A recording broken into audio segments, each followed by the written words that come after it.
as a member of parliament for Tamale Central and served in various portfolios as a member of the executive. Alhaji Inusah Fuseini has joined me on the line. So you're welcome to Eyewitness News. Thank you, Sanda. How are you? I'm well. How are you too? You can't complain, Sanda. If you complain, Sir, nobody will mind you, so don't complain. Nobody will hear you. Alhaji, let's tap into your legal knowledge now, shall we? The standing orders have been revised. You have a new set of standing orders that the House uses, so you may not particularly be familiar with them because that's not what you were using when you were in Parliament. But of course, you would understand them after reading them even from outside. The Speaker decides to not expel, but suspend 4 members of Parliament, and then goes ahead to set up a committee to probe the work or the challenges that we witnessed. The minority side is saying that you cannot expel or suspend or punish a man without hearing from him, and that it is a breach of natural justice.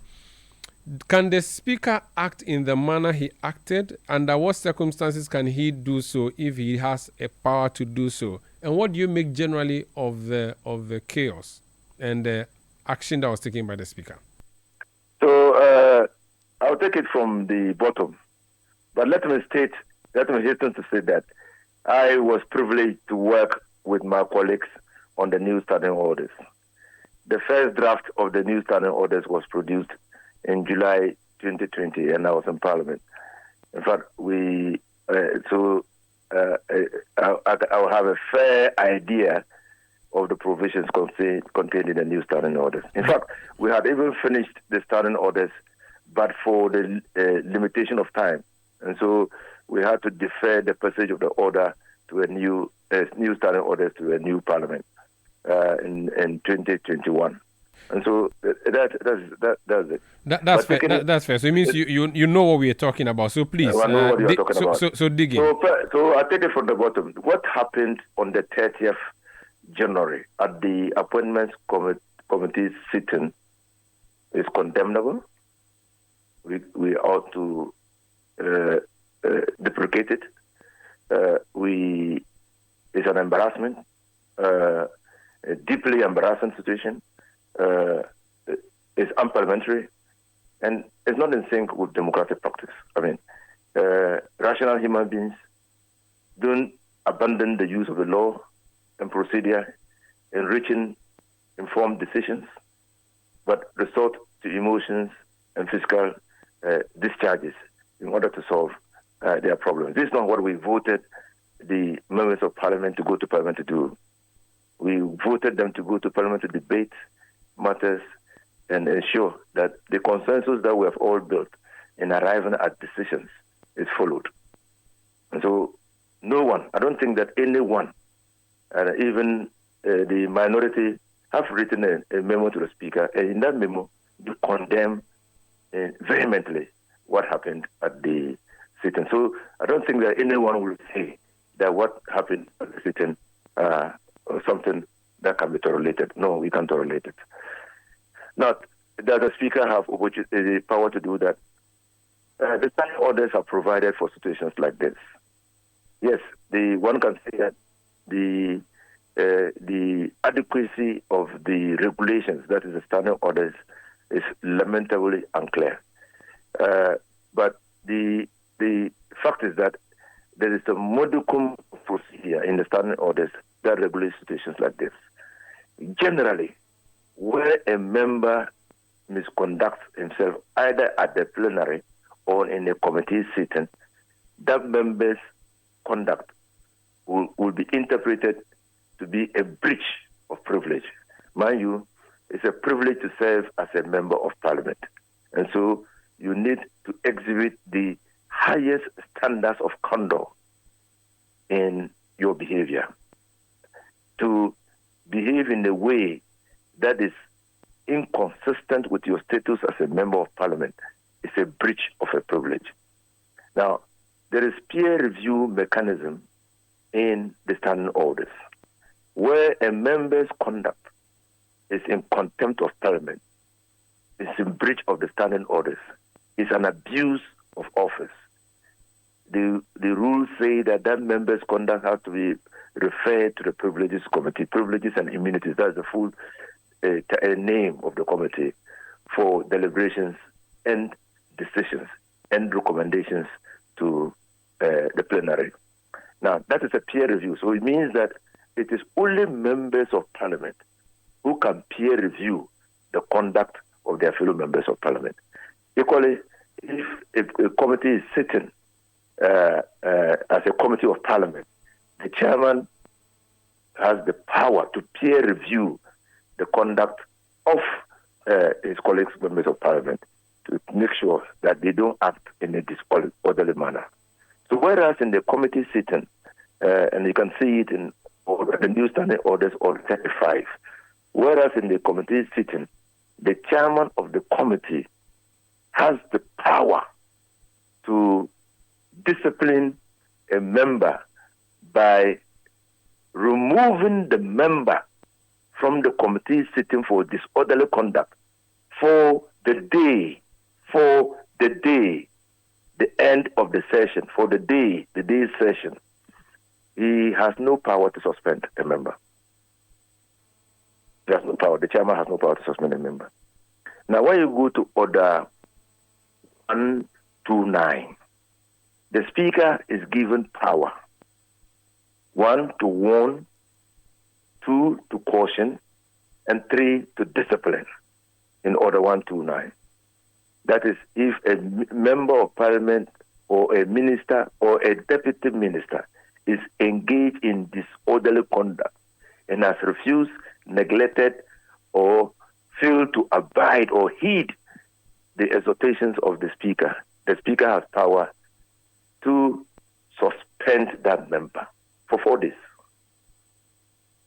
And when that member is suspended for 4 days, a member of parliament will immediately rise to say that that member's conduct is contemptuous of parliament. And the matter is then referred to a parliamentary committee on privileges and immunities. And then the procedure follows. And so, if assuming that the conduct of the members of parliament, which are now in issue, did not occur before the speaker. Did not. They occurred at a committee sitting.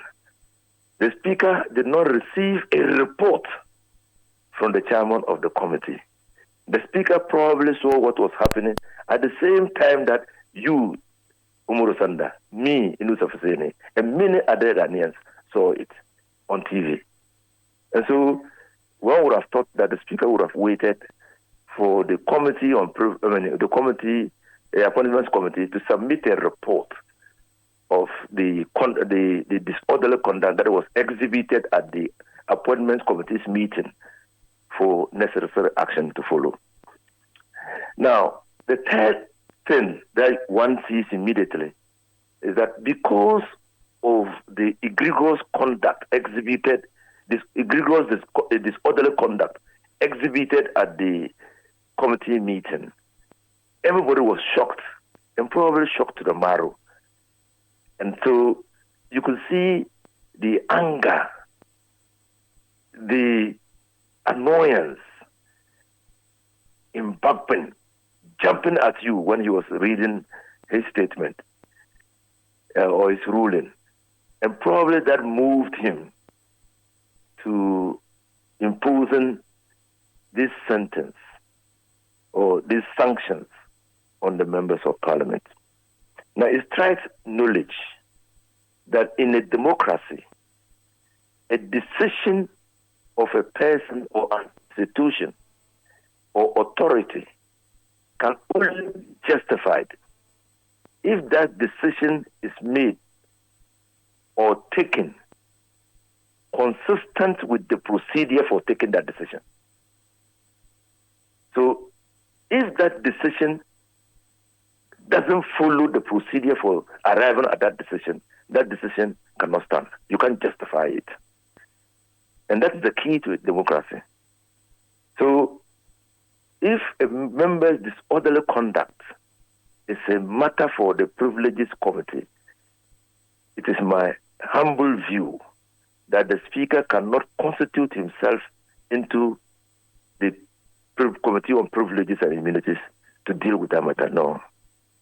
As I said earlier, there's a peer review mechanism even at the disciplinary, at the privileges committee. So that is where I see the problem. See the problem in the sense, in this way.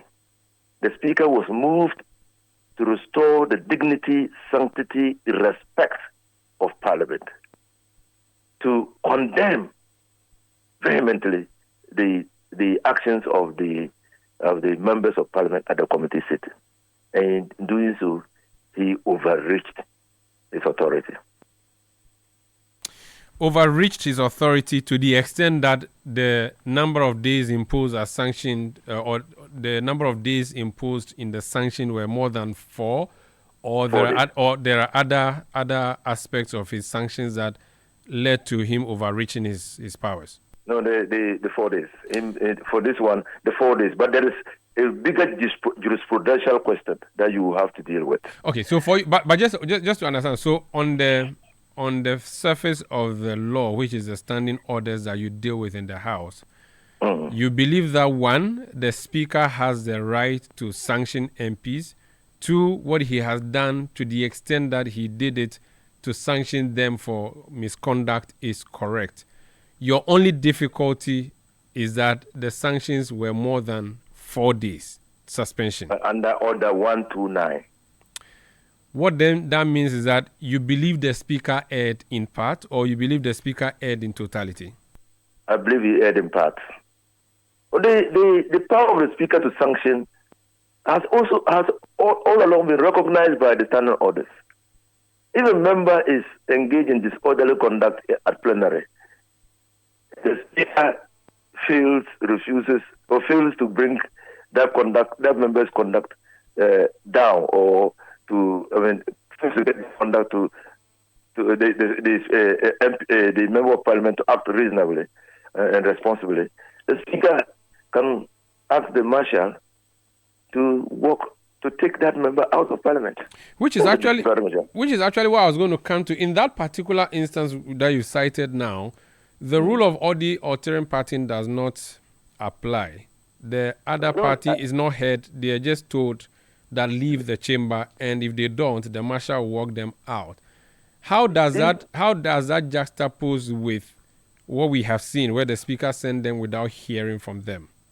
Even in Order 129, I don't see the point where the Speaker will request of the member whose conduct is the subject matter of discussion, will ask that member why he's behaving that way. I don't see it that way in Rule 129.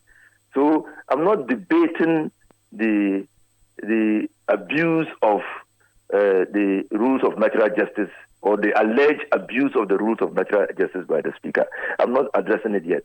It might have some basis in the sense that the punishment is beyond the legal limits given the Speaker under Order 129. And even if you combine it with Order 130, which Order 130 just only kicks in when the Committee on Privileges sanctions the first 4, and the member of Parliament continues to engage in disorderly conduct. This time it will not be 4, it will be 8. And if he persists in that disorderly conduct, it will be 12. But that will be the second 130 premises it on the decision of the Committee on Privileges. And so I'm not debating, but it is because of the way and manner in which Speaker Bagbin reacted to what happened on the 30th of January. Well-intentioned, but got carried away. And that probably is why they are bringing in issues of breach of natural justice. Can public policy, and for that matter, public opinion, override laws where the public generally think that what happened was unpardonable and these persons ought to be punished?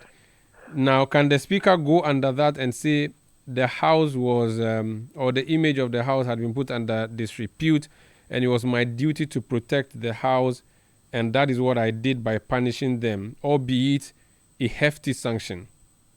Well, so who determines public opinion? How is it aggregated? What will be the scientific method of arriving at the public display of public sentiments that clearly called for a sentence on the members of parliament? And whether public opinion was looking for a hefty sentence. How do you determine that one? In short, no matter how condemnable the action of the MPs are, you can't justify it on the elusive sentiments of the public. And so the rule of law requires that we not only obey the substantive law, but also abide by the procedural law. So if the law says that not something can be done by the speaker and provides the procedure for doing that thing, the speaker not only has a duty to follow the law, but also to follow the procedure for doing that thing. And so you can justify non-compliance with the law on the basis of the exigencies of the situation. No, it cannot happen that way. Finally, now that the speaker has taken the action that he has taken, which you believe that he's justified, except that it should have lasted for 4 days, there's a view from the minority that the appointments committee is incomplete, and to the extent that it is incomplete, it cannot be said to be an effective committee that should continue to preside or conduct its business. We saw the minority walk out saying that it did not want to be party to a wrongdoing. The NDC majority side continued to vet as many as 7 nominees that evening.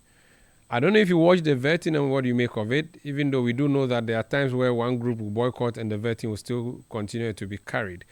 What do you think about the constitution of the appointments committee in the light of the suspension of 3 whips from the House who are key critical office holders on the committee? Two whips, not 3. 2. 3 actually, because there's an NDC whip, there's an MPP you whip. mean the majority chief whip and his deputy? Yes, and no, the minority chief whip and his deputy, and then the majority whip.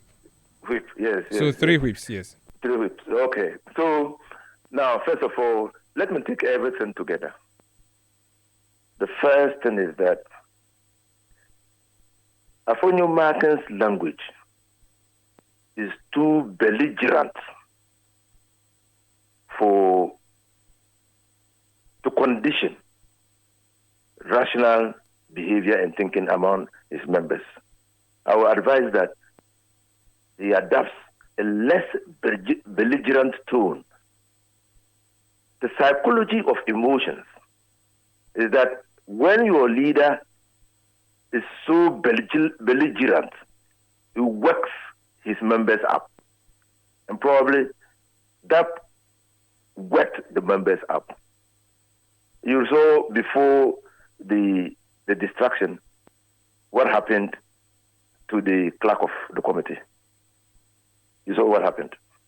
So I would advise the minority leader to be less belligerent. You can make your case as forcefully as you can without evoking emotions.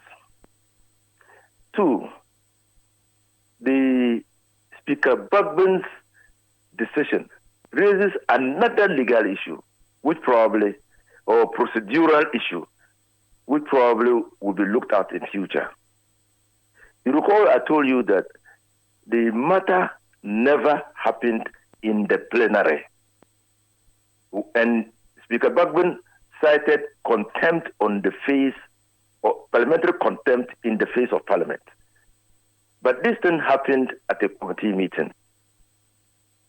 Can the Speaker's jurisdiction, general jurisdiction, extend to the committee's meeting? And how is the extension done? That's a question that probably in future all of us have to look at. 3, I think that what should happen is that, or what I thought would have happened, was for the 2 leaders to have met and agreed to meet the Speaker and lay out their concerns about the decision of the speaker. That clearly would have brought some sanity into what is happening now. Now, the minority, if you don't know, have sent a memo, and that memo is already in the public domain. And so that again further aggravates the situation and might not look very good for the bringing order and sanity to Parliament. So yes, Parliament itself has to work on the members of Parliament. I don't know whether they have already organized the outreach for them to tell them about parliamentary behavior and etiquette of Parliament. They have to be taken through once again to show them the etiquette of Parliament, because many of the guys or the members of Parliament who have come into Parliament are new guys, fairly young. And so there's some degree of immaturity in terms of their work in Parliament. And then because of previous things that happened in Parliament, you remember the Glover case, Titus Glover, you remember? And you remember the E-Levy case, where there was rowdiness on the floor of the House, but nothing happened. That has emboldened some members of Parliament to act with impunity. And impunity cannot thrive in a democracy.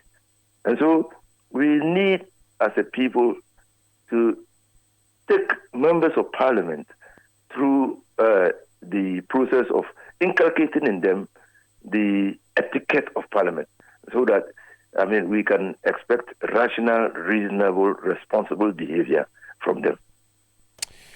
Let's leave it here. Thank you so much for speaking to us. Oh, welcome. That's